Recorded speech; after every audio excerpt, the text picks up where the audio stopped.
Hello, everybody.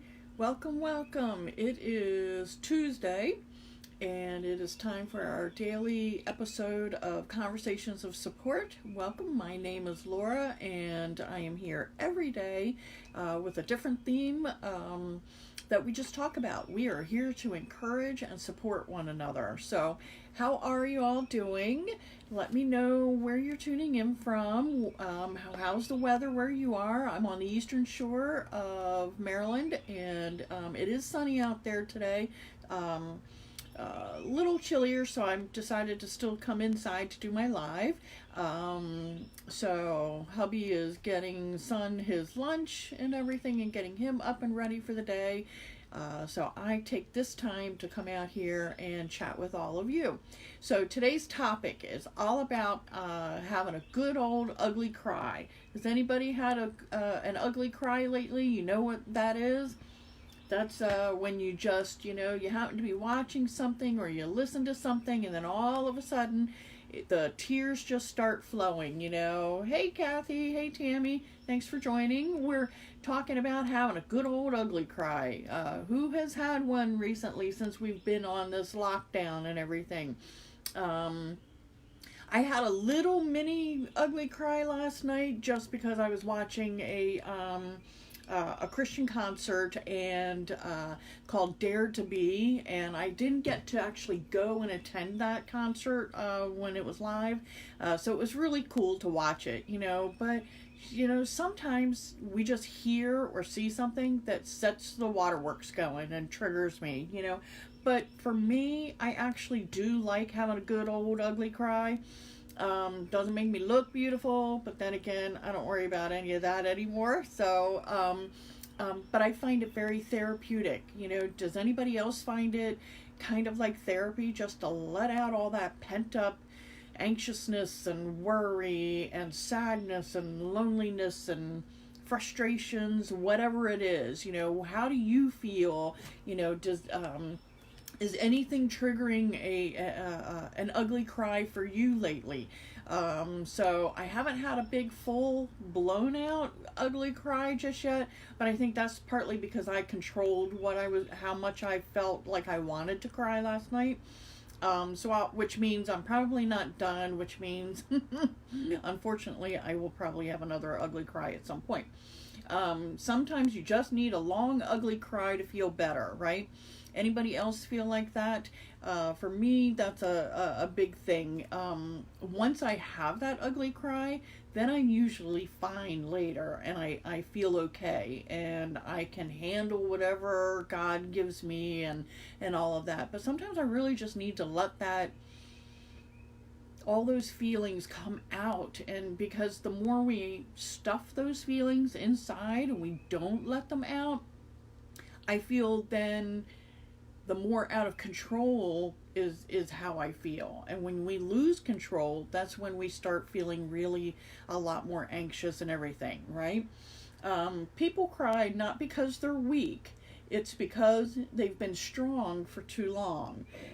And sometimes I think the people that you think are the strongest and that you don't physically see show their emotion or get who you think are strong all the time, they have their own ugly cries when they're by themselves, and that's why we need to check on each other, encourage one another, Let's see, I found another quote that says, to cry was to release all sorts of ugly little pressures and tensions, like waking out of a long dark dream to a sun-filled day. So many of us had a lot of bad weather yesterday, so it's kind of like that, all of these feelings and all of this frustration and pressures of being stuck inside or only with just certain family, and we can't go visit our parents, we can't go visit our other children, we can't go visit, go work, go to school, whatever it is, and all those pressures build up. You gotta let it out. So it's okay to have that ugly cry. Hey, Miranda, how are you? How's Miss Delilah? So I'm so glad you jumped on. Hey, Lawrence. Just talking about ugly crying today, and I said I found another saying that says it all begins and ends in your mind. What you give power to has power over you if you allow it. So if we allow all the anxiousness and all of the negative thoughts that we're having right now take the forefront of our thinking, then that's going to lead to a not very happy existence in life right now, is it?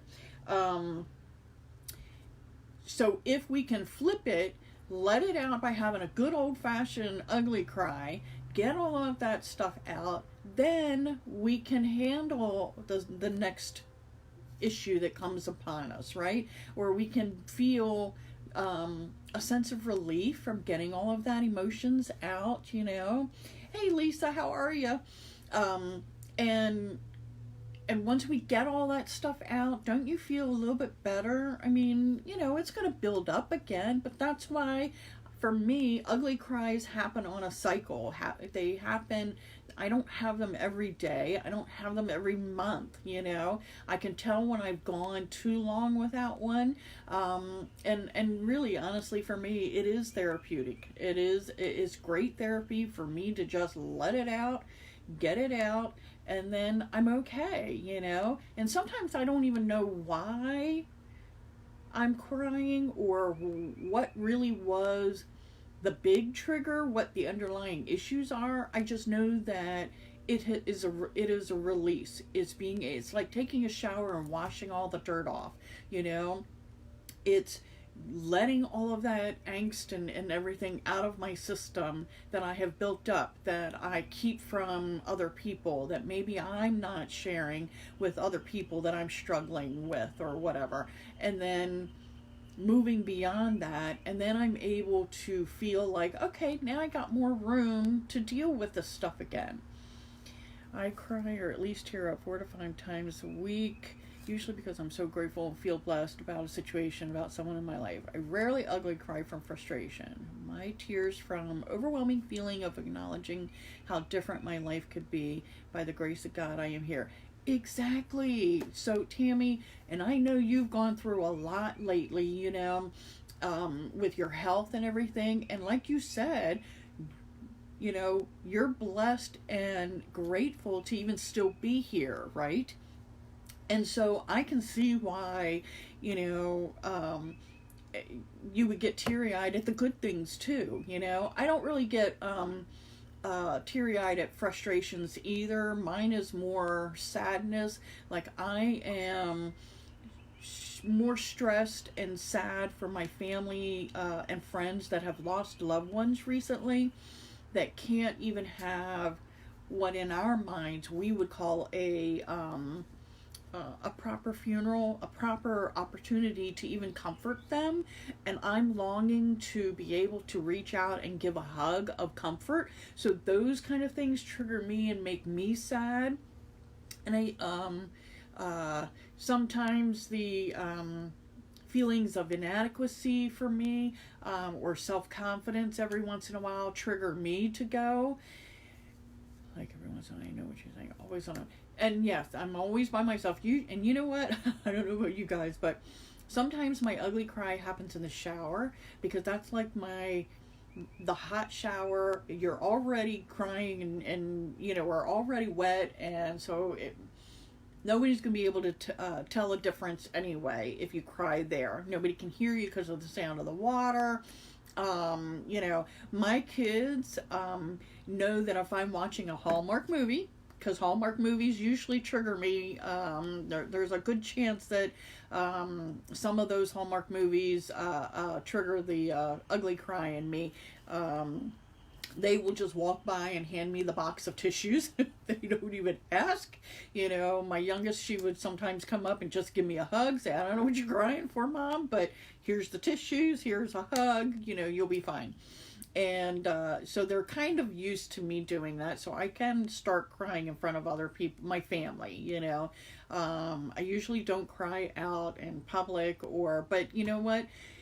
I've also learned that I don't I'm not worried anymore. And maybe this is an old thing. I don't know. Maybe this is something that I'm gaining as I've gotten older, that I'm not too worried about how I look to others. I spent a couple of years, a few years back, when I was feeling very, I don't know if unappreciated was the right word, with some coworkers and a situation that I was going through with that I wanted to block everybody and not let anybody see what I was doing on Facebook and things like that. And right now, in the last couple of months, I'm like, you know what? I'm too old for that drama.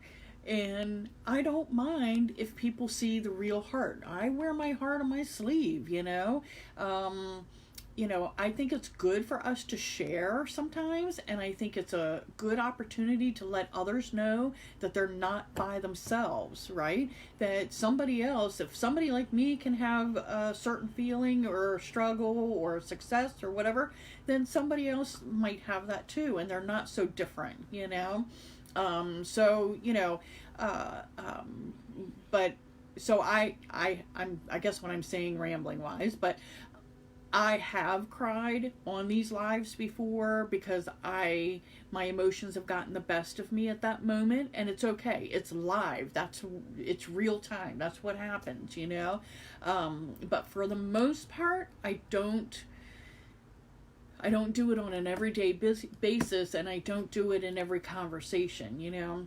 Sometimes dealing with my son's disease, and talking about life expectancy and things like that will trigger an ugly cry for me, but usually I can table that for when I'm by myself.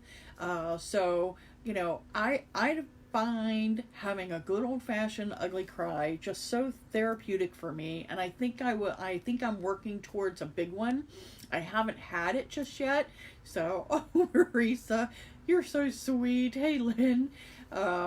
Marisa's my old college buddy. She's my old college roomie. You've seen me go through a fair amount, So, but you know me. I want to encourage. So when we think of crying, though, don't we think that that's sometimes viewed as a sign of weakness? To me, I think it's a sign of strength. I think if you feel comfortable enough and you can show somebody that you have feelings and you can cry, that you're actually becoming stronger and and allowing others to encourage you. So if I'm upset, by your encouraging words, you help me, whereas in the majority of the days, I'm going to come on here and I'm hoping that I'm encouraging you.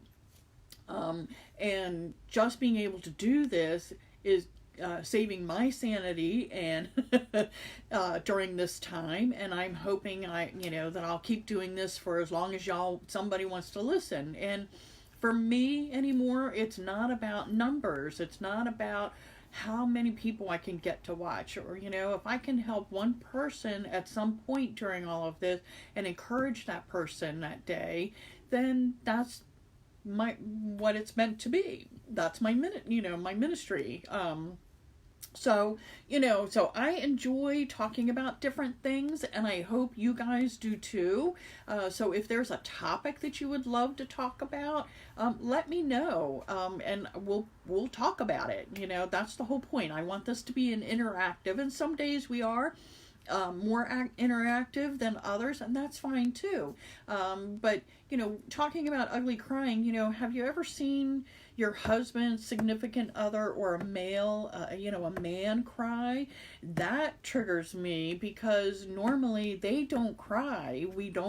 They've been taught that crying is a sign of weakness, that it's not okay for the men in our lives, our fathers, our brothers, our husbands, whoever, to show their emotion when they're upset about something, if they're grieving or whatever, and I'll be quite honest, I get triggered, if I see my husband get teary-eyed over our son, when they're having a rough day together and they're getting on each other's nerves, and or son is AJ is struggling with something physically, and it's upset my husband, and so for me to see his emotion, that triggers my emotion. But usually we don't tend to cry at the same time. Does that make sense?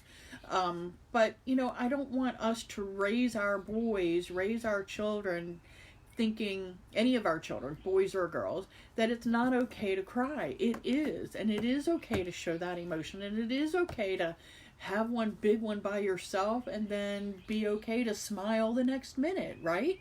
So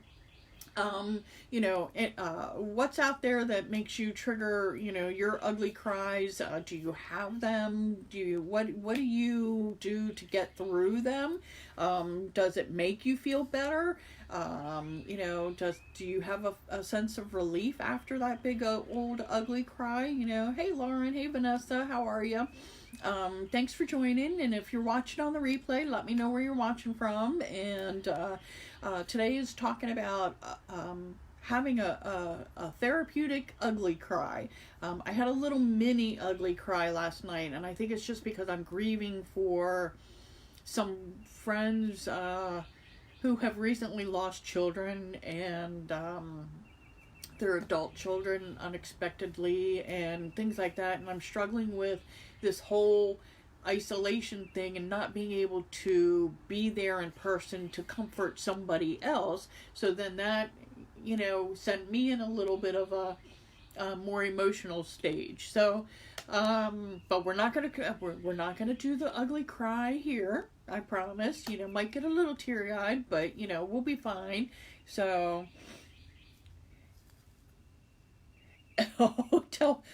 Tell Chris thank you. I appreciate that. I admire you guys so much too, and we really need an Ocean City visit, and I can't wait till the weather's nice again and the beaches are open, and maybe this summer we can, meet up again. But,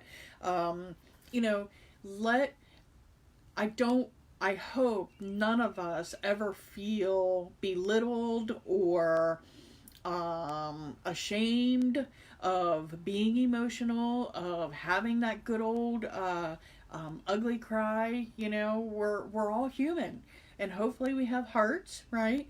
And hopefully we feel like we can come together. I'm hoping that this time of this isolation and things like that are going to be healing for a lot of people. I'm hoping that getting through all of this, we all know that it's okay to show emotion, that it's okay to not have to be stoic and strong all the time. Hey Christy, hey Barbara, hey Eileen. Thank you guys for joining. We're just talking about having an ugly cry. Is it therapeutic for you? It is for me. Last night I was watching something on my laptop. It was a concert, and it kind of triggered some of those emotions, and so I had a small one. For me, a big one, I end up with the puffy eyes and all of that good stuff, and and as you all know, I am not a makeup person. I don't fuss over my hair, so I was built for this isolation. I don't dye my hair, so, the gray, silver metallic highlights that are there, they've always been there, so nothing new, So I'm not sad or crying over that stuff, so, you gotta find a little humor in life, I'm just happy I have glasses that are straight now, so I hope you all like them. But anyway, so talking about letting emotions out, I think our goal should be to know and feel comfortable in our own skins and feel okay with whatever we want to share with others. And if we don't want to share with others, that's okay too. Everything is, we are all entitled to keep private what we want and make public what we want. And for me right now, I share a lot of myself with all of you, and that's my choice now. I went through a long time where there are some people out there, and I'm to the point now, if they happen to see this and they still don't like me, that's okay.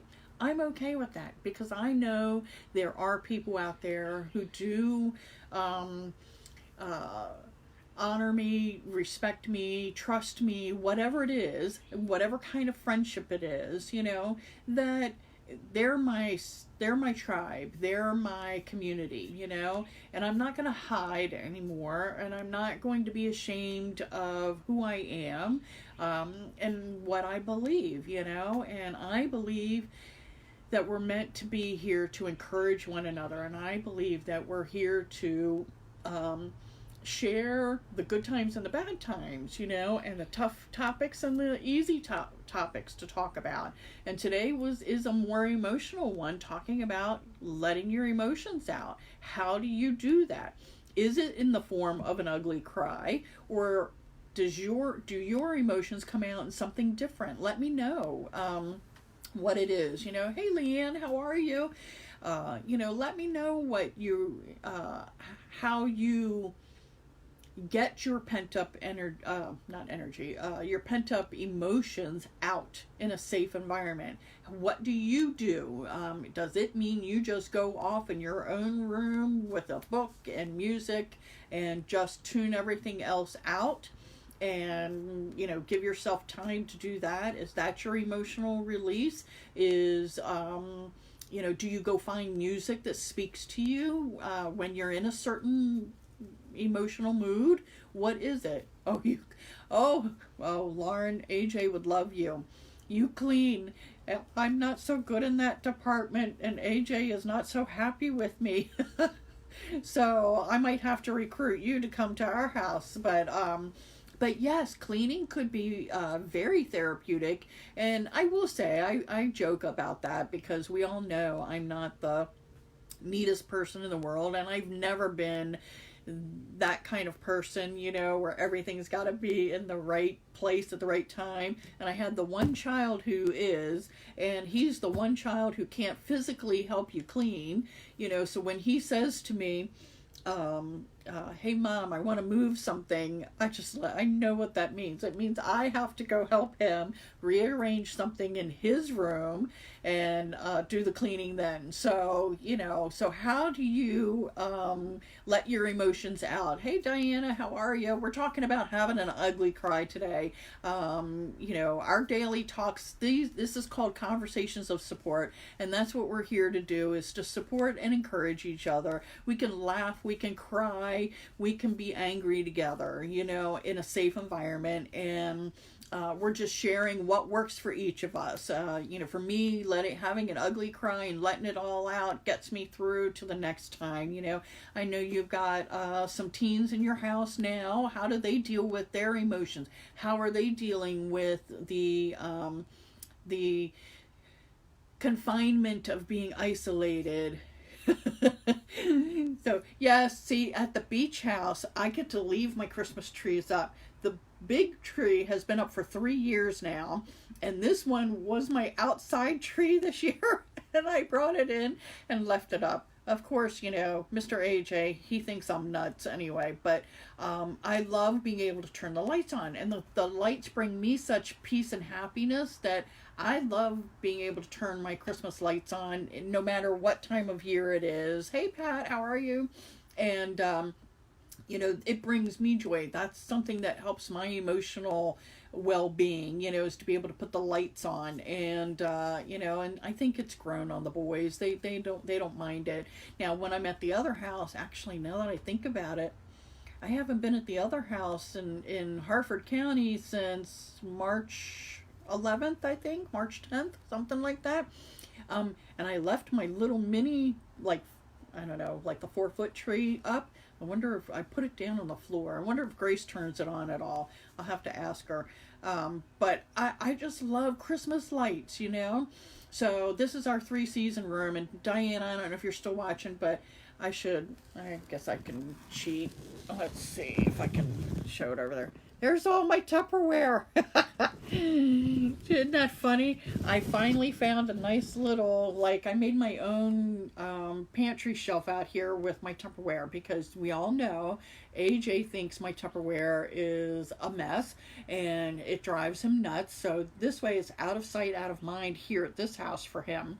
So I can come and get what I want and then go use it in the kitchen and things like that. So this is my little room. He can't fit through the sliding glass doors that's right there. His wheelchair won't fit.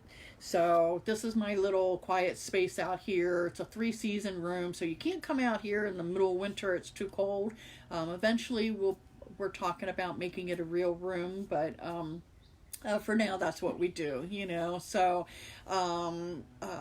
but I enjoy coming out here. This is my little spot, you know, where I have my pretty lights and things like that. Now I'm going to do an ugly cry. I'm usually back in my bedroom or in my shower. I will say I've also had ugly cries in the car. Not while I'm driving, but, you know, if a song came on while I was driving, there have been a few times where I've had to pull over and just, you know, let it all out, you know. Hey, Gina, how are you? We're just talking about different things, but the main focus today was just talking about letting our emotions out, having a good old-fashioned ugly cry. Who uses an ugly cry to feel better?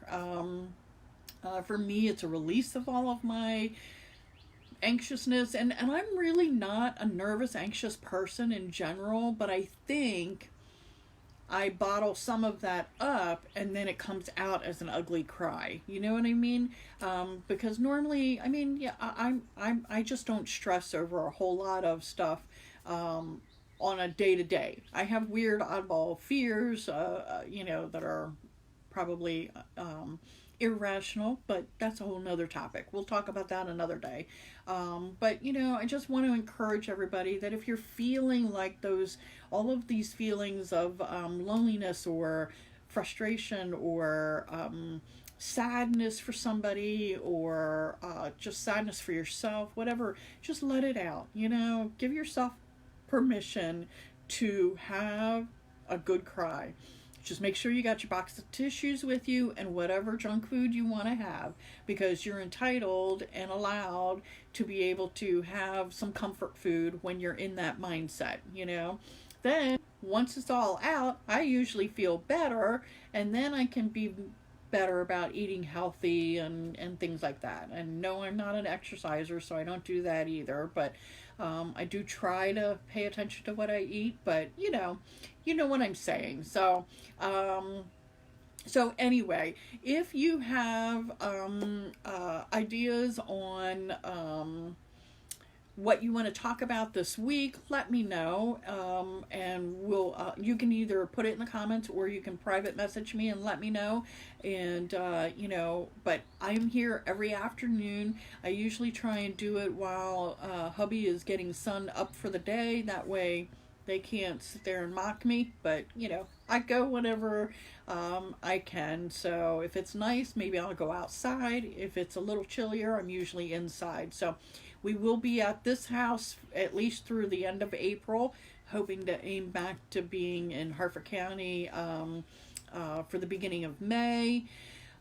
So you know, but we'll play it by ear. So you know, stay healthy. I actually had I bought some face masks that I have to go pick up today because I didn't have any here in Ocean Pines, and my daughter's going to go pick up some from a friend in Harford County so she can have one, and we'll have some when we're there, but I didn't want to be without one. Right now my husband's the only one who goes to the store. AJ and I haven't left the house since middle of March, so which is nothing unusual for AJ. I think he's kind of used to it, but you know, so we're doing okay. But be safe out there. Take your time. Don't be afraid to let your emotions out. Oh, can you? Let me see. Gracie is supposed to pick up 4 for me. Let's see. today I think she's going to pick up 4 that a preschool mom friend made for me. But I could, I'm if they're the washable kind, I mean, I'm not opposed to having more. I ordered 3 from a local gal here, just because I didn't know anybody else here who was making any. So but yeah, Lauren, let me know, message me, we'll find out what's going on. So but anyway, I appreciate all the support that you guys give you, and I hope I bring you a little bit of support. That's what we're here for. So that's all I got for you today, unless you want to keep talking. But and I forgot to mention to Diana, I said, yeah, my hair's getting a little longer, and I just said to my husband last night that I was getting in the mood to cut my own hair, which, by the way, just so you know, I've been cutting my own hair for like the last couple of years, because I'm kind of cheap that way, but so it's not going to be anything fancy, but I might have to trim. Maybe I'll do that tonight. Maybe we'll do a reveal tomorrow. So all right, Miss Lauren, you message me and let me know, because you know us, we're out here trying to stay safe for Mr. AJ, and I want everybody else safe too. It's not just about people like him and myself, that have issues, but we're all here to support one another, and we will get through this. I have hope, and I feel confident that we're going to come out on the better end of this as a community, as a whole. And I think this has been a good thing in one way. If we could have experienced all this without the fear of physically getting sick, that would have been great. But I think we're seeing a lot of good come out of this too. So that's what I'm going to focus on. But if you're feeling anxious and you need to have that ugly cry, do it, have it, and then you'll be able to smile. And remember what I've always said, even if you're wearing the face mask, smile, because people can see your laugh lines, your smile lines. I know I've got plenty, so make sure that you smile when you're out there. Be nice to the people who are still working, and love you, Marisa. Thank you for jumping on. I'll be here every afternoon, so or if there's a better time you guys like, let me know. I've been aiming for between 1 and 3 lately, so it is I'm flexible with that. I have nowhere to go, so so we can start different times of the day. That's fine too. So otherwise, have a wonderful rest of your day. Blessings to all of you. I believe in you. I support you. I'm here to encourage you, just as I know you will encourage me. So I will see you all tomorrow, okay? So have a great day. Love ya. Bye.